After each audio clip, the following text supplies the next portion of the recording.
کے پاس بڑی دولت تھی، لیکن اللہ نے فرمایا اس کی دولت اس کے کام نہیں آئی۔ میرے بھائیوں، اس واقعے سے ہمیں یہ پتہ چلتا ہے دعوت و تبلیغ کی ذمہ داری صرف علماء کرام کا کام نہیں بلکہ تمام لوگوں کی ذمہ داری ہے۔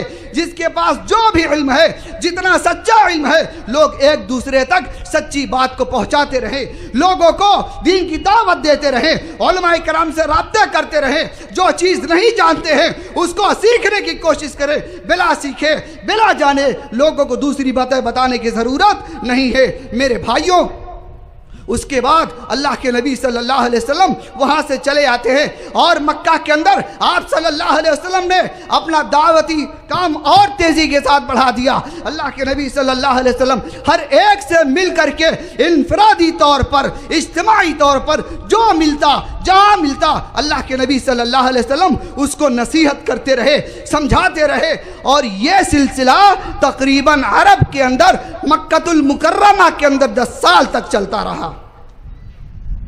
لیکن 10 سال کے بعد اللہ کے نبی صلی اللہ علیہ وسلم نے دیکھا یہ لوگ دعوت پر، میری تبلیغ پر زیادہ توجہ نہیں دے رہے ہیں، تو اللہ کے نبی صلی اللہ علیہ وسلم نے یہ فیصلہ کیا مجھے مکہ سے نکل کر کے دوسرے شہر کا رخ کرنا چاہیے۔ چنانچہ اللہ کے نبی صلی اللہ علیہ وسلم نے اس کے لیے طائف کا شہر کا انتخاب کیا۔ آپ صلی اللہ علیہ وسلم مکہ سے نکلتے ہیں اور اپنے غلام زید بن حارثہ کو ساتھ میں لیتے ہیں اور لے کر کے طائف کے لیے نکل جاتے ہیں، اور وہاں پہنچنے کے بعد وہاں کے سرداروں سے ملاقات کرتے ہیں۔ ایک ایک کو ملاقات کر کے اللہ کے دین کی دعوت دیتے ہیں، لوگوں کو سمجھاتے ہیں، بلاتے ہیں، لیکن لوگ آپ کی بات سننے سے انکار کر دیتے ہیں، لوگ میرے نبی کی بات کو قبول نہیں کرتے۔ لیکن اللہ کے نبی صلی اللہ علیہ وسلم نے اپنا حوصلہ پست نہیں کیا اور تقریباً 10 روز تک قیام کیے رہے، 10 روز تک طائف کے اندر رکے رہے اور مختلف لوگوں سے مل کر کے مختلف لوگوں کو سمجھاتے رہے۔ لیکن جب کوئی نتیجہ نہیں نکلا، واپس آنے کا ارادہ کیا۔ طائف کے لوگوں نے پیارے نبی جناب محمد رسول اللہ صلی اللہ علیہ وسلم کے پیچھے اواشوں کو لگا دیا، بدماشوں کو لگا دیا، گنڈوں کو لگا دیا، جو نبی کا مذاق اڑاتے، جو نبی کو گالیاں دیتے، جو نبی پر پتھر مارتے۔ اور جب اللہ کے نبی صلی اللہ علیہ وسلم واپس آگے چلے، واپس لوٹ رہے تھے، لوگوں نے اس قدر پتھر مارے میرے نبی کو، اس قدر پتھر مارے، اللہ کے نبی صلی اللہ علیہ وسلم سر سے پیر تک زخمی ہو گئے۔ آپ کے پیر مبارک میں اتنا خون جم گیا، جوتی آپ کے پیر میں جم گئی، لیکن وہ بدماش میرے نبی کو کہیں سکون لینے نہیں دے رہے تھے۔ الغرض اللہ کے نبی صلی اللہ علیہ وسلم آگے بڑھتے ہیں، تھوڑی اور دور جا کر کے اور عتبہ کے باغ میں پناہ لیتے ہیں۔ جانتے ہیں جب عتبہ کے باغ میں پناہ لیتے ہیں، وہاں پناہ لینے کے بعد کھجور کا ایک خوشہ نبی کے سامنے پیش کیا جاتا ہے، اسے کھا لیں، تھوڑا آرام کر لیں، لیکن لوگوں نے میرے نبی کو وہاں بھی آرام نہیں کرنے دیا، وہاں بھی بازو پکڑ کر اٹھا دیا، چلو یہاں سے، یہاں ٹھہرنے کی ضرورت نہیں ہے۔ اللہ اکبر! اللہ کے نبی صلی اللہ علیہ وسلم اسی حالت میں اور آگے بڑھتے ہیں۔ تھوڑی دور جانے کے بعد حضرت جبریل علیہ السلام اللہ کے نبی صلی اللہ علیہ وسلم کے پاس آتے ہیں، اور آپ کے ساتھ پہاڑ کا فرشتہ موجود ہے، اور اللہ کے نبی صلی اللہ علیہ وسلم کے پاس آ کر سلام کرتے ہیں اور اجازت چاہتے ہیں۔ اے اللہ کے نبی صلی اللہ علیہ وسلم، اگر آپ کی اجازت ہو، آپ اجازت دے دیں، تو پہاڑوں کے بیچ میں رہنے والوں کو اس قدر پیس دیا جائے، ان کے نام و نشان ختم ہو جائیں گے۔ لیکن اللہ کے نبی صلی اللہ علیہ وسلم نے فرمایا نہیں، میں ایسی اجازت نہیں دے سکتا، اللہ نے مجھے رحمت بنا کر کے بھیجا ہے۔ قرآن کریم نے آپ کے رحمت ہونے کی گواہی دیا، قرآن کریم نے بیان کیا وما ارسلناک الا رحمت للعالمین، اے نبی ہم نے آپ کو رحمت بنا کر کے بھیجا ہے۔ میرے نبی نے پہاڑ کے فرشتے کو اجازت نہیں دیا، اللہ کے نبی صلی اللہ علیہ وسلم نے ان کے لیے دعا کیا، ان کے لیے دعا کیا اور کہا مجھے امید ہے آج نہیں تو کل ان کی آنے والی نسلیں انشاءاللہ ضرور اسلام قبول کرے گی۔ اور آج دیکھیے پورا عرب، پورا طائف اسلام کے نور سے منور نظر آتا ہے۔ میرے بھائیوں، یہ ہے اللہ کے نبی صلی اللہ علیہ وسلم کے دعوت کا انداز۔